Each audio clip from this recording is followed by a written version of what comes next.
Hello and welcome to Wietzer's Woodshop. My name's Ted. We're going to make some things.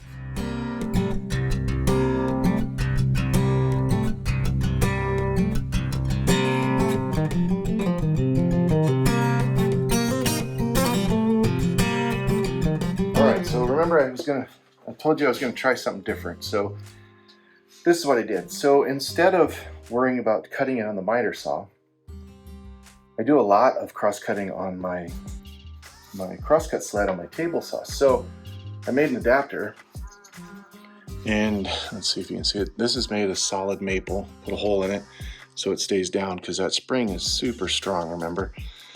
So what I did is just cut it to fit in that groove. I'll show you. Brought it all the way to the end right here. Used a construction screw with a Torx star bit. Got that in there flush. Then I can take my measuring device, my Reekon, put that on there, center that up, and squeeze this down. And there you have it. So here's the difference though. We're going the other way. So the neat function on this, let's turn it on. Oh. Nope. Guess it's broken. Come on. There it is. All right. So zero that out. So this was set up on the miter saw with the offset on the 1/8 inch blade over there, going left to right. Well, all you need to do is hold this button down, and it goes into a whole different mode, flip. So now we can go right to left, which is excellent. So, and it also kept its 1/8 inch offset, because this blade is the same. So let's give it a test run here. Let's see how accurate this is. So I'm just going to touch off and zero this out. I'll make a cut first.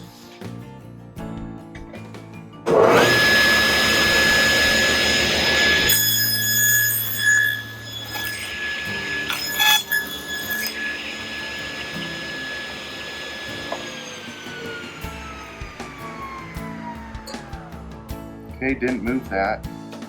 Put this down, zero that out. Now, let's move this over 2 inches. There we go. Let's mark the spot. Let's make sure we did that right. Oh yeah, this is going to be good. And then, we make this cut. Don't move it.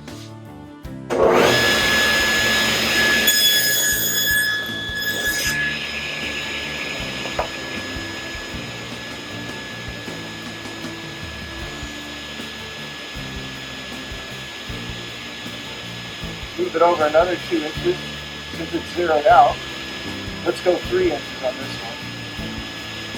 Not 2 inches. Run out of material. Back it off. Let's see if this does. There it is, perfect. Let's see if this does a perfect cut.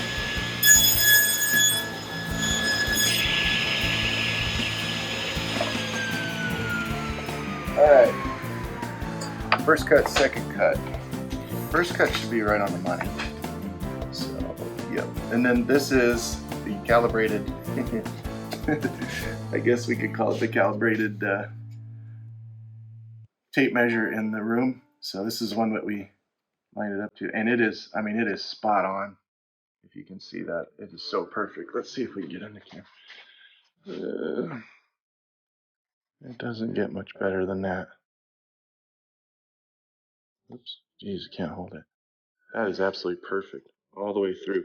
Now, since I moved it, had to move it back. Let's see if this one's good too. And this one's the same, exactly the same, just perfect. So, I'm kind of impressed. I really like this thing. So I had my stopper on here, so you can take that off. And if you have longer material, which you probably will, if you had shorter material, it's going to be a little more difficult. But this gives you that option. So, like I said, I have a project coming up.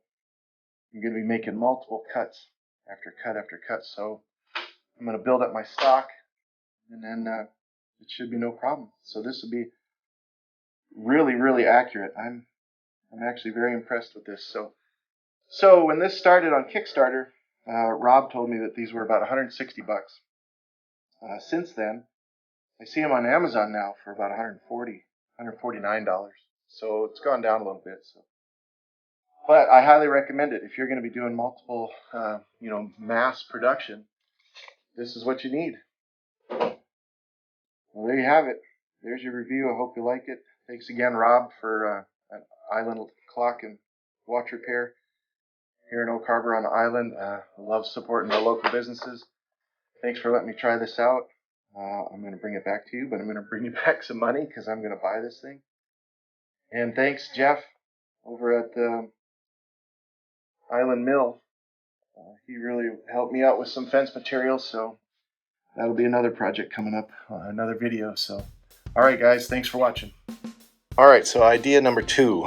I came up with this at work, and then I sprinted home right away so we could make this up. So I made a jig to mount on my table saw fence, and all I had to do was take 3/4 inch plywood, fit that in this groove right here so it fits super tight and it slides really nice, no wiggle.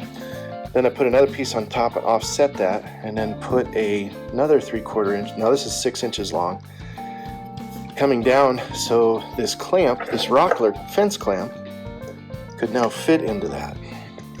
And then this would lock it up against this nylon here. So, and then this is a piece of hardwood that I had scrap, and then attached, glued, and then Brad nailed everything together, and then sanded everything down so there's no, hard edges or nothing on here.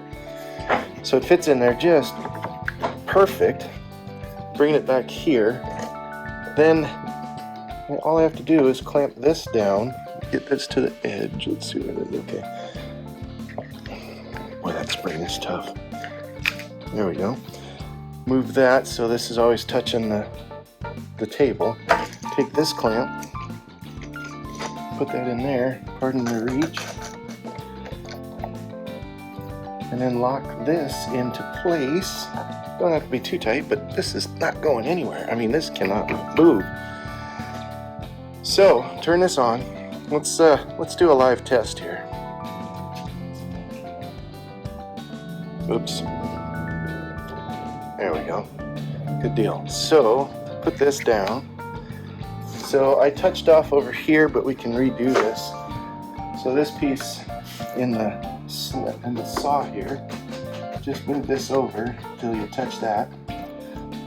Lock that in place a little bit, pull that out.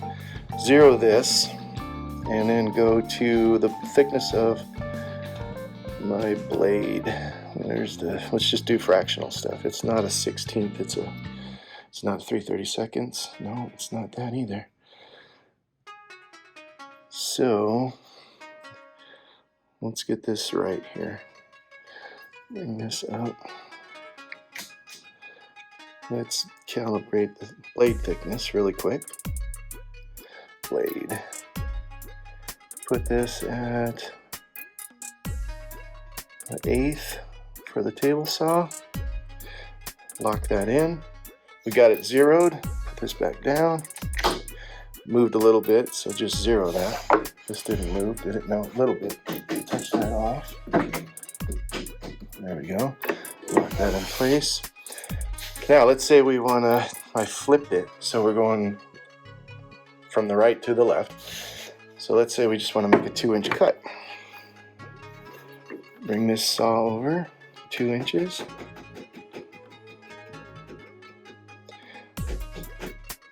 A little too much. There we go. X marks the spot. Lock that in. All right, let's make a cut and then let's measure it. Now this is the first time I've done this, so let's see if this works.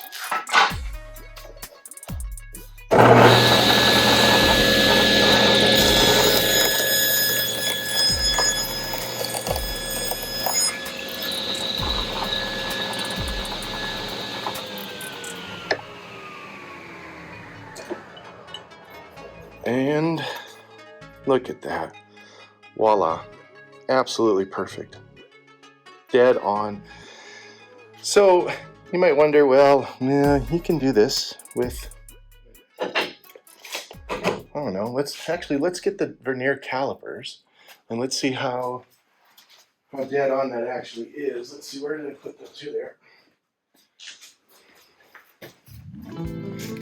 So now you can just feed that, and it's zeroed on this next one. If I wanted to make another piece, I can just feed that over another 2 inches. But let's see the calipers here.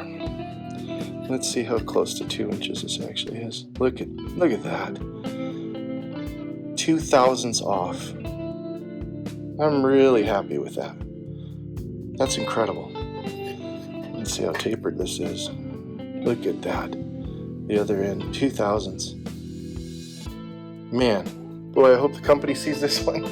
This is a great idea. I haven't seen this yet, so I hope I pioneered this thought, which I doubt, because every time you go to think of something, 20,000 people have already thought of it before you. But I got it, I did it, and I'm going to continue to work with this. So another thing that'd be really good for is when you make sleds, table saw sleds, or crosscut sleds, you have to get that groove precise. So you could move this to a decimal form. Where's the right here? And be able to move this table like 1, 2, 3 thousandths of an inch or tenths of an inch. I mean, that's unbelievable. Look, I'm barely touching this thing. So you can get the proper thickness for your groove right here on a piece of wood. So unbelievable. Or a piece of plastic or whatever you need to use to cut into this nice chamfer, this groove. So man, the possibilities are endless. But talk about accuracy. I mean, that's really good. Now, see, I don't have any magnets. I don't have to put anything on here. I just use this device. So I'm going to continue to test it. If I come up with some other stuff, I'll just keep adding to the videos. All right, thanks for watching.